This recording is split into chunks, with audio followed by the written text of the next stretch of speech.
Mas aí isso é complicado, viu? Você acha? Você não acha que você é psiquiatra? Passo o dia inteiro Eu fazendo acho difícil. Isso. A mente, ela é formada de condicionamentos. Por exemplo, uma coisa que você tem que aprender é que toda mente gosta de padrão. Eu gosto de tudo certinho. Não precisa ser toque, não. Eu gosto de tudo certinho. Sim, organizado. Então, se eu atrasar 20 minutos para chegar no meu compromisso, eu já acelero. Se eu souber fazer a leitura, que essa aceleração é porque eu estou precisando do padrão, eu já me assusto menos. Eu já estou entendendo o que está acontecendo comigo. E isso é uma leitura simples, bem simplificada, de como a mente funciona. É a gente parar para se analisar um pouquinho. Para se entender, acima de tudo. Esse se entender, muitas vezes, é a gente ficar até um pouco mais ciente do que, de fato, dentro da gente, nos preocupa. Porque, às vezes, a gente acha que, naquela história de que está tudo bem, mas algo saiu do meu padrão, por exemplo, aqui algo mudou do controle. E aí eu não tenho noção que eu ando esquisita, porque este ambiente é como quando a gente troca de um emprego. Exatamente. Por mais que você tenha segurança no que você faz, aquelas pessoas são desconhecidas para você ainda. Então você não tem como você ver nelas um pouco de resultado que você espera que as pessoas em casa tenham. Teu exemplo é ótimo. Aí, no primeiro dia que eu vou para esse novo ambiente, ficar ansioso é normal. Faz parte. À medida que você vai se referenciando e marcando consciente e inconscientemente as pessoas, e essa ansiedade não passa, você continua acelerada, aí você está doente, aí você está com um quadro de ansiedade que precisa ser tratado. Esse quadro de ansiedade que precisa de tratamento, muitas vezes vem com um tratamento de terapia associado a um tratamento medicamentoso? Dependendo do grau, porque o que acontece é o seguinte, a partir de um determinado grau, a ansiedade não se desfaz e não tem conversa que vá desfazer ela. Não a pessoa tem cura? Não, calma. Ah. Quando chega num certo grau, a pessoa não te ouve, a pessoa está tão focada no sintoma dela, de que ela não quer saber de nada, não quer. Então, o que você tem que fazer? Você baixa o sintoma. No que você baixa o sintoma, você começa a dialogar e fazer a pessoa enxergar. E aí você consegue... Quer dizer, ela fica mais aberta a uma terapia. Fica. Muitas vezes é muito difícil. E é engraçado, Cátia, porque as pessoas têm muito preconceito do remédio. Elas têm muito medo de remédio. Acho que remédio vicia. E acham que é coisa para louco também, que é um engano brutal, né? E aí a gente volta, agora há pouco eu estava conversando com a doutora também sobre esse assunto, a gente acha que tratar de saúde mental é só para louco. Quer dizer, saúde mental é coisa de louco. Saúde mental é para todas as pessoas que querem ter saúde. Porque... Inclusive as que não são doentes.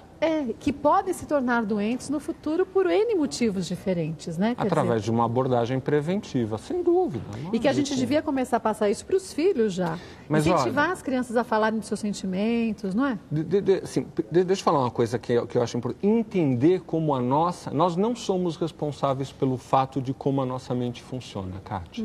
Nós não temos culpa. A mente, que é o produto, um dos produtos do funcionamento do cérebro, ela é resultado de uma série de condicionamentos, desde a genética até a educação que a gente recebeu. E esses condicionamentos, eles são repetitivos. Eles voltam, eles sempre acabam acontecendo de novo. Você entender como a tua mente funciona sem se culpar por isso é uma coisa tremenda para qualquer pessoa, não precisa nem obrigatoriamente fazer terapia. É verdade. A Kátia, minha xará, diz o seguinte: meu marido está sofrendo com esses sintomas, insônia, taquicardia e formigamento. Já fez exames e não tem nada. Ele teve a sensação de pânico, medo, quis ir embora quando chegou a um local. Isso já aconteceu 2 vezes. Estou com muito medo e gostaria de ajudá-lo. Isso é ansiedade? Total, ele está pré-síndrome do pânico. Ele mais 2 ou 3 crises que ele passar por isso sem se tratar, ele vai entrar em um quadro de pânico. O pânico é aquela ansiedade aguda que produz uma série de sintomas físicos e que a pessoa não tem controle sobre isso. Então tem que tratar antes que tenha mais uma crise. Tem que correr rapidinho atrás do psiquiatra. A Maria Aparecida diz o seguinte: gostaria de saber quais são os sintomas de ansiedade como doença, pois sinto muito aperto no peito e na garganta, falta de ar, palpitações no coração com formigamento pelo corpo, náuseas e tontura, preocupações obsessivas e pensamentos indesejáveis como o que eu vou morrer. Seria isso ansiedade no estágio evoluído? Pura, né? Total, completamente. Precisa também correndo e se tratar.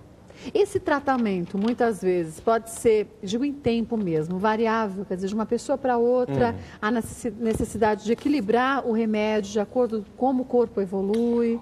Olha, Kátia, a abordagem de ansiedade, de pânico e de depressão tem mudado muito nesses últimos anos. Quando a gente fazia o programa antigamente, isso era visto como um mal menor, uma coisa sem grandes importâncias. Hoje a perspectiva mudou. O pânico é uma doença que tem que ser tratada e a gente já não fala mais em cura, a gente fala em controle. Para a pessoa ficar livre dessas acometidas de ansiedade, ela tem que ter um conhecimento muito profundo do seu funcionamento. E eu não sou monge budista e não estou aqui para ensinar isso daqui. O que a gente vende no tratamento médico é uma melhora da qualidade de vida. Eu te diria que 50% das pessoas que vão buscar um tratamento, como nesse segundo caso, como é que é o nome dela? Ai, vamos achar ela aqui, ó. Não a Kátia, a outra. A Maria Aparecida. A Kátia era o marido, né? Assim, elas às vezes vão precisar tomar remédio a vida toda. Mas também qual é o problema se você vai se sentir bem? Não sei. Você sabe que a loucura tem muito preconceito. Você sabe que até o século XVII, Kátia, você sabe como se tratavam os loucos? Como? Queimavam na fogueira, né? Era isso tudo não é tratamento? Verdade. Era absurdo, né? Eram acometidos pelo demônio e eram queimados na fogueira da Inquisição. Aí veio o Pinel, e que foi o primeiro cara que montou o Instituto Psiquiátrico. Então o louco ficou sob esse estigma até hoje. Ele é olhado, e como ele é muito diferente, tem todo esse estigma. E todos os distúrbios mentais, todas as dificuldades mentais, elas foram contaminadas por esse preconceito. E todas foram caracterizadas como loucura. Que é uma bobagem. O psiquiatra hoje, ele fundamentalmente cuida de ansiedade, de pânico, de toque e de depressão. As patologias mentais mais graves, a esquizofrenia, elas existem, elas têm remédios maravilhosos. Pessoas que ficavam inutilizadas pelo resto da vida, hoje até conseguem ter uma vida limitada. E conseguem até saber produtiva. O que é real e o que não é. A gente fez uma pauta um tempo atrás com alguns esquizofrênicos que diziam que, lógico, depois de muito tempo, eles começam a saber qual é o padrão de esquisitice que eles têm. Então, como sai do padrão do que acontece na vida dele, de repente ele vê um elefante vermelho e fala, esse elefante não existe, isso é minha cabeça. Mas isso é trabalho de terapia, isso é trabalho de conscientização, e o profissional que fez isso fez muito bem. Agora, o ansioso também tem isso, Kátia, num grau... Também tem visões assim? Não, visões não, mas quando você está ansiosa, quando você está com um monte de pensamentos acelerados e negativos, hoje eu vou me danar, hoje é meu dia de me danar, de passar... Exato. Você está acreditando numa loucura. É verdade. Você já está aceitando aquilo como a sua verdade. Né? E você já faz aquela cara de vítima como se fosse se enterrar por conta disso. Olha, deu para a gente ver o quanto que esse é um problema que atinge muitas pessoas e que, infelizmente, a maioria delas não sabem que tem essa ansiedade num grau de doença, um grau que pode ser tratado. Por volta de 25% da população mundial tem uma ansiedade que precisa ser tratada. 50% da população mundial tem momentos de ansiedade que vão prejudicar a produtividade dela. Numa fase da vida, ela vai ficar debilitada pela ansiedade. E dentro de uma circunstância vai perder oportunidades por conta disso. E muitas vezes a sua única oportunidade, né? Seja ela profissional, pessoal, e que pode frustrar ainda mais, né? É fácil tratar, viu, Kátia?